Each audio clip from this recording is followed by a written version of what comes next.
Abraham set a wonderful example for us. And if we're to be of Abraham's seed spiritually, we need to follow his example.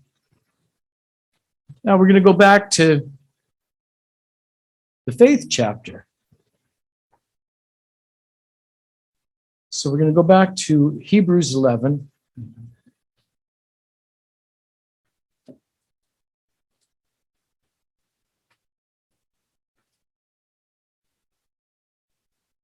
And Hebrews 11:4 says, by faith, Abel offered to God a more excellent sacrifice than Cain, through which he obtained witness that he was righteous, God testifying of his gifts, and through it, he, being dead, still speaks.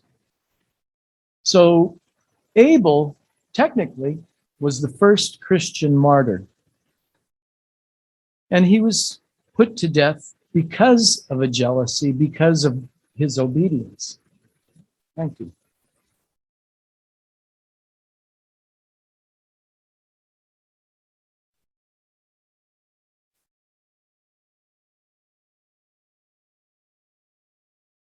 Now, once again, a little time travel. Back to Genesis 4.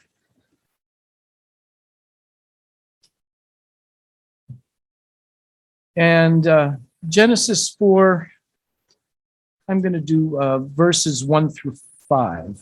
Let's see. Now, Adam knew his wife, Eve, and she conceived and bore Cain and said, I have acquired a man from the Lord. Then she bore again, this time his brother Abel. Now, Abel was a keeper of sheep, but Cain was a tiller of the ground. And in the process of time, it came to pass that Cain brought an offering of the fruit of the ground to the Lord. Abel also brought of the firstborn of his flock and of their fat. And the Lord respected Abel and his offering, but he did not respect Cain and his offering. And Cain was very angry and his countenance fell. And we know the rest of the story. But I wonder, how did they know to bring an offering? What was going on? Like, did they just come up with this idea? Was it on a whim? Well, I'm going to speculate a little bit here. But in verse 3, it says, and in the process of time, it came to pass, okay, that they brought this offering. In the process of time. Now, if you go in and look at this translated, it says, at the end of days. At the end of days, they brought this offering. So, brethren, what feast is counted to the end of days? You know, all of our feast days are all set up, but there's one feast that we have to count.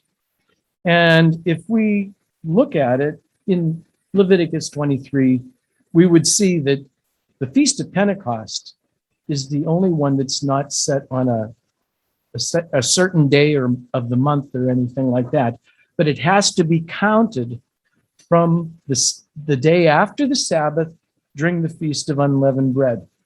So it's something to kind of keep in mind. Pentecost falls after counting that 50. And in the Middle East, it's the spring harvest. So I'm thinking that it's a pretty good purpose that might have been Pentecost, that they gave that offering. Some of the commentaries say it was probably a Sabbath. And I think so, but you know, we don't take offerings up on the Sabbath, but we do on the holy days. And Pentecost is one of those days that's mentioned 3 times a year. Unleavened bread, Pentecost, and Feast of Tabernacles. So it's just something to think about, maybe study out, meditate on a little bit. So one more time, we're going to travel a little bit further back in time. We're going to go back to Genesis 1. And, you know, we know Genesis 1, the recreation week. when God had to repair the damage that was done, that Satan caused on this earth. And we're going to take a look at Genesis 1:14 through 16. Verse 14, then God said, let there be lights in the firmament of the heavens to divide the day from the night, and let them be for signs and seasons and for days and years. And let them be for lights in the firmament of the heavens to give light on the earth. And it was so. Then God made two great lights, peace. The greater light to rule the day, and the lesser light to rule the night. He made the stars also.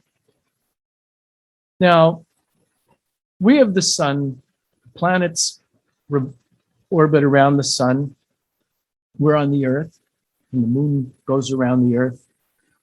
And this was all set up on the fourth day before man was created. He was created on the sixth day. So that's really important. God sets the cosmic clock in motion on that fourth day. Now, if we look at these words, there's a little bit more here. Let them be for signs and seasons. Now, if we look the word signs up in Strong's Concordance, it's H226. And the word for signs in Hebrew is oath. And what it means, it's a signal, it's a flag, it's a beacon, it's a monument, and it's evidence. And a lot of times, you think of like maybe on Broadway, when there's a new show going off, that beacon that goes shooting in the sky, and you could be miles away and you see this beacon, or a lighthouse. And there's a beacon and it draws your attention in. You see this from far away. So it's there to point to something. That's where the second word comes in, seasons. And seasons in Strong's Concordance is number H4150. And that, the Hebrew word is moed. And it means an appointment, a fixed time or season, specifically a festival. So we have the moon set in the sky, and the moon does not give light of its own accord. It's a reflection of the sun. Just like we're to be lights in a world, and we have no internal light of our own accord. It's only a reflection of Christ in us, of his Spirit working in us, that we could actually be lights to the world. And it's pretty amazing, when you think about this, the planets in our solar system. Well, Mercury and Venus have no moons. There's barren. Mars has 2 moons. There we go again, 2. Neptune has 14 moons. Uranus has 27 moons. Jupiter has 79 moons. 53 of them are named. The other ones, they don't have names for yet. Saturn has 82 moons, and also 53 that are named. The other ones aren't named. Brethren, only the earth has 1 moon. God set 1 moon in the sky to eliminate confusion, because he's not the God of confusion. And he set the cycle of the moon to announce his holy days. Now, in the beginning, when this was all done, I'm a firm believer that the sun and the moon worked together at that time. The earth would go around the sun in 360 days. And We know from mathematics, a circle is 360 degrees. There were 12 months in the year, each with 30 days in the month. And if you want to go back and look that over, if you look at the writing about the flood, you could see when they boarded the ark, the way the rains went and the way the months were counted, you could see they were 30-day months. So I really think it was a perfect clock, that there was no guesswork there. A year was 360 days, a month was 30 days, and we had 12 months of 30 days, 30 days in each month. And I really think that when Christ returns, that's going to be restored. Things that will be moved back, and it'll make it very easy for everyone on the earth to figure the holy days out, to know when they learn to keep. So he did set the moon in the sky to announce our holy days.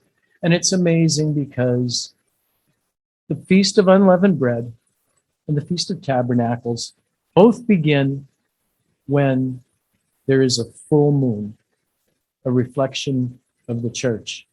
The full moon starts those. The Feast of Trumpets begins on a new moon.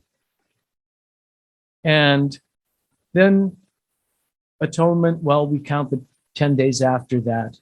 But that's almost all like one season there, in a sense. But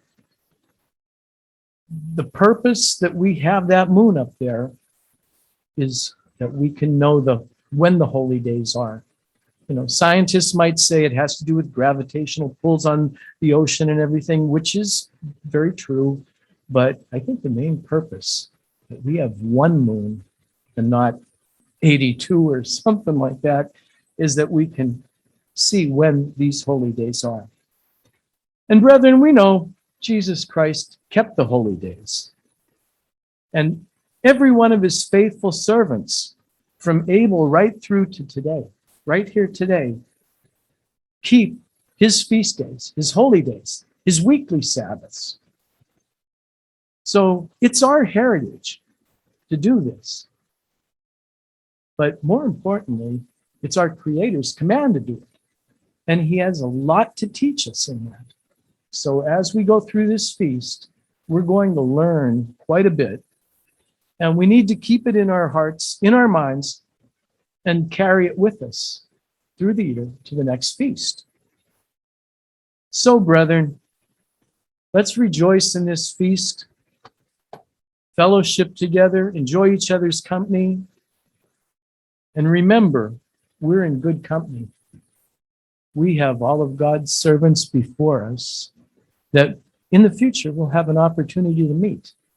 And more importantly, meet Jesus Christ face to face, and God the Father eventually when the New Jerusalem comes down face to face.